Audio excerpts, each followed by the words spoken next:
Assalamualaikum warahmatullahi wabarakatuh. Bismillahirrahmanirrahim. Alhamdulillahirabbil alamin. Wassalatu wassalamu ala asrafil anbiya'i wal mursalin sayyidina Muhammadin wa ala alihi wa sahbihi ajma'in, amma ba'du. Yang kami hormati dan kami ta'zimi pengasuh Pondok Pesantren Zainul Hasan Genggong, yakni Kiai Haji Muhammad Hasan Mutawakkil 'alallah SHMM. Yang kami hormati Rektor Universitas Islam Zainul Hasan Genggong, yakni Bapak Dr. Abdul Aziz Wahab MAG. Dan yang kami hormati dosen pengampu mata kuliah internship, yakni Bapak Bayu Gilang Ramadan MPD. Dan tak lupa kepada teman-teman yang dirahmati Allah.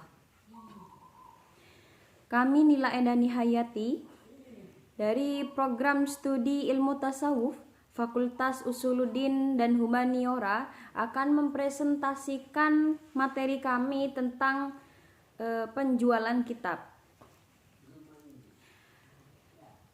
di mana di dalam penjualan kitab ini ada yang namanya analisis peluang usaha. Nah, di dalam analisis peluang usaha ini ada 3 poin yang harus kita ketahui. Yang pertama yaitu adalah ancaman dan peluang, di mana ancaman ini adalah hal yang harus kita hindari. Nah, yang kedua yaitu adalah peluang, yang mana peluang ini adalah sesuatu yang harus kita cari dan kita pertahankan. Gitu.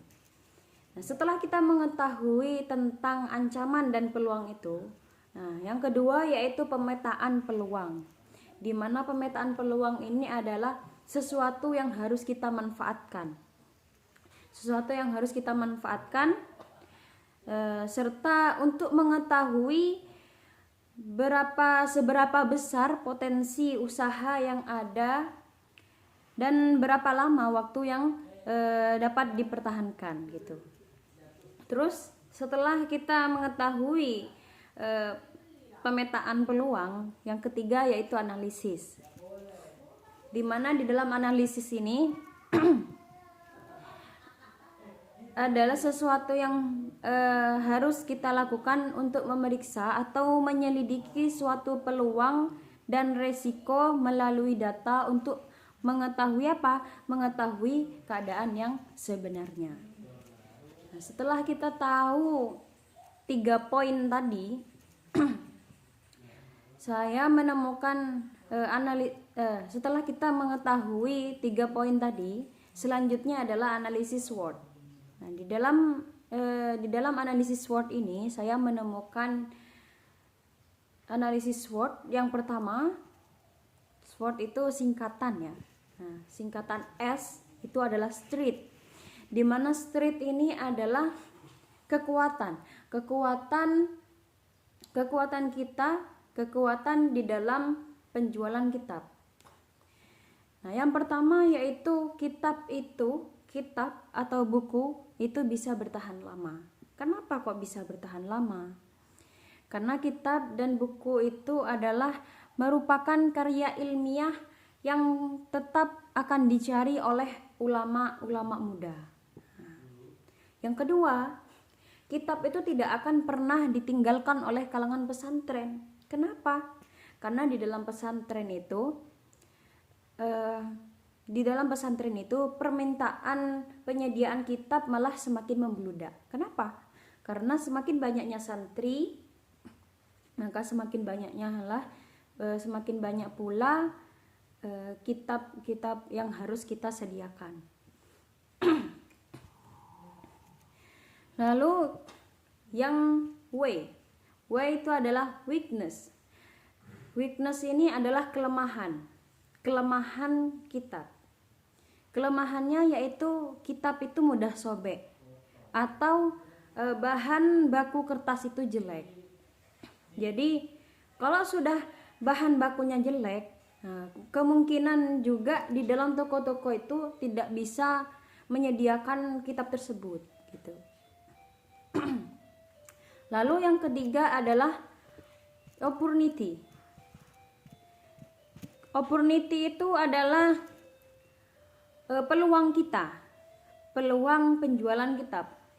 Yang pertama itu adalah di dalam pesantren. Kenapa kok di dalam pesantren? Karena emang peluang yang paling terbanyak itu adalah di dalam pesantren.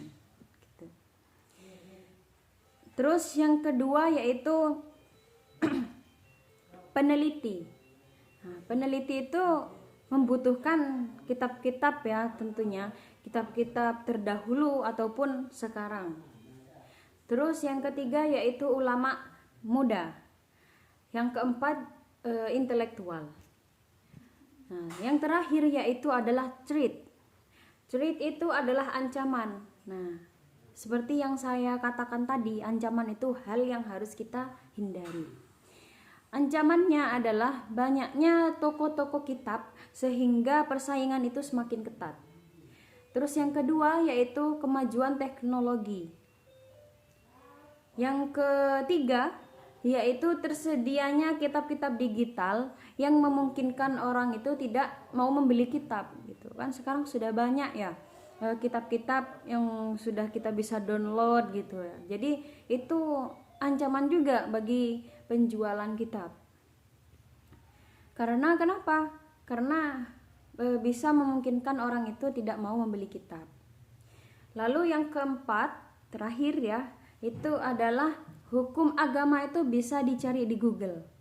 Nah, sekarang kan sudah zaman tambah zaman itu kan udah semakin canggih. Jadi kita sudah bisa mencari referensi ataupun sebagainya itu kita sudah bisa mencarinya di Google. Jadi itu juga ancaman bagi penjualan kitab. Mungkin cukup sekian presentasi dari saya, kurang lebihnya saya minta maaf. Assalamualaikum warahmatullahi wabarakatuh.